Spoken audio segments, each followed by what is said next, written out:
اللہ رب العزت قرآن پاک میں ارشاد فرماتا ہے وَاذْكُرُوا اللَّهَ فِي أَيَّامٍ مَّعْدُودَاتٍ،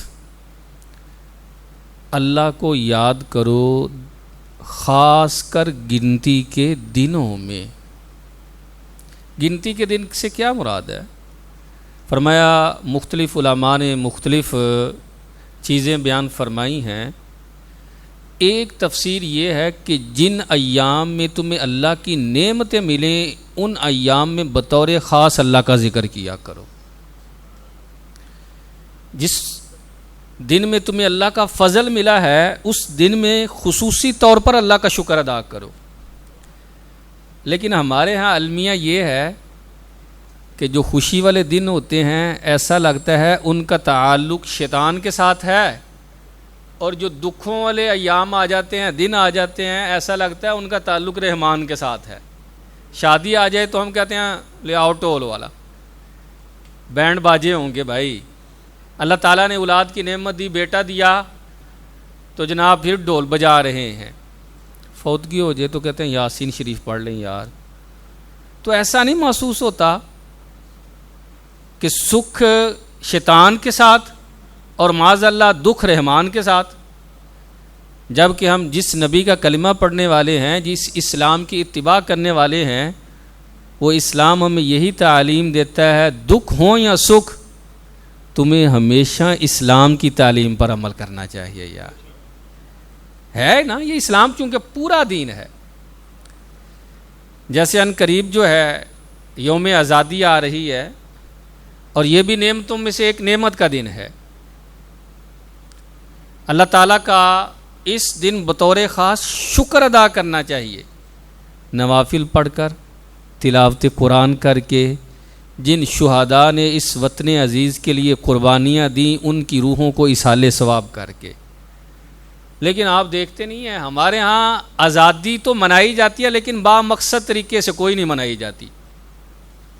بھئی کوئی با مقصد طریقہ تو ہونا چاہیے نا۔ یوم آزادی کا ایک دن ہے، یہ وہ دن ہے جو حضور کے غلاموں کو جوڑنے والا ہے، نوجوانوں میں جذبہ جہاد پیدا کرنے والا ہے۔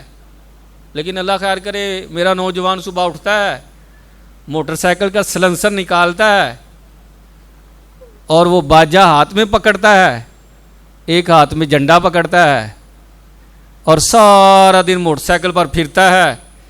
شام کو جناب موصوف واپس آتے ہیں، آج بڑا مزہ آیا ہے آزادی منان دا۔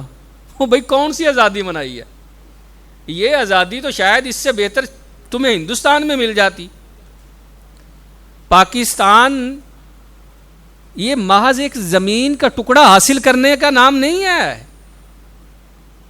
بلکہ پاکستان کو اس لیے حاصل کیا گیا تھا اس پاک سرزمین پر اللہ رسول کی تعلیمات پر پرامن طریقے سے عمل کر کے زندگی گزاری جا سکے یار۔ یہ تھا اسلام کا یہ مقصد اور پاکستان کو حاصل کرنے کا مقصد۔ بجائے اس کے کہ شکر ادا کریں، معاذ اللہ ہم نعمت والا دن بھی ناشکری میں گزار رہے ہوتے ہیں۔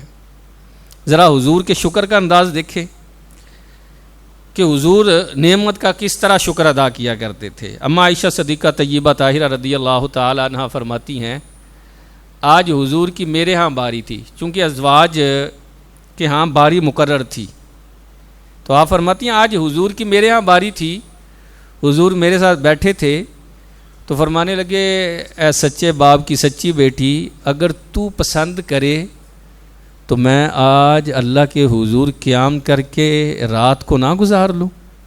اللہ اکبر۔ عرض کی حضور میں تو یہی پسند کرتی ہوں کہ آپ کے پاس بیٹھوں، آپ کی سونی سونی باتیں سنوں، لیکن میں اپنی پسند کو آپ کی پسند پہ قربان کرتی ہوں۔ کہتے ہیں حضور اٹھے، وضو فرمایا اور پھر حضور نے قیام کیا۔ کتنا لمبا قیام؟ فرماتے ہیں قد تورمت قدماہ، اللہ اللہ، حضور کے مبارک قدم جو ہے ان میں تورم یعنی سوج پیدا ہو گئی، اس قدر زیادہ قیام فرمایا۔ حضور نے نماز کا سلام پھیرا، حضور کھڑے ہونے لگے تو میں آگے بڑھی، میں نے عرض کی حضور آپ کی ذات تو وہ ذات ہے کہ جن کی وجہ سے اللہ نے پہلوں کے اور بعد والوں کے گناہوں کو معاف فرمانا ہے، آپ اس قدر زیادہ عبادت کر رہے ہیں۔ تو فرماتی ہیں حضور کی آنکھوں سے چھما چھم آنسو برسنے لگے اور فرمانے لگے اے عائشہ افلا اکون عبدا شکورا، کیا میں اپنے رب کا شکر گزار بندہ نہ بنوں؟ اس نے مجھ پر انعام فرمایا تو میں اس کی نعمت کا شکر ادا نہ کروں؟ اسلام نے بتایا شکر کرنے کا طریقہ یار، لیکن میں نے اور آپ نے شاید غلط طریقہ اپنا لیا ہے۔ اس وجہ سے نحوستیں بڑھتی جا رہی ہیں، تکلیفیں بڑھتی جا رہی ہیں، مصیبتیں بڑھتی جا رہی ہیں، اور دکھوں نے ایسے جیسے ہمارے گھروں میں ڈیرا ڈال لیا ہے۔ کیوں؟ کیونکہ ہم اسلام کے مطابق زندگی نہیں گزار رہے۔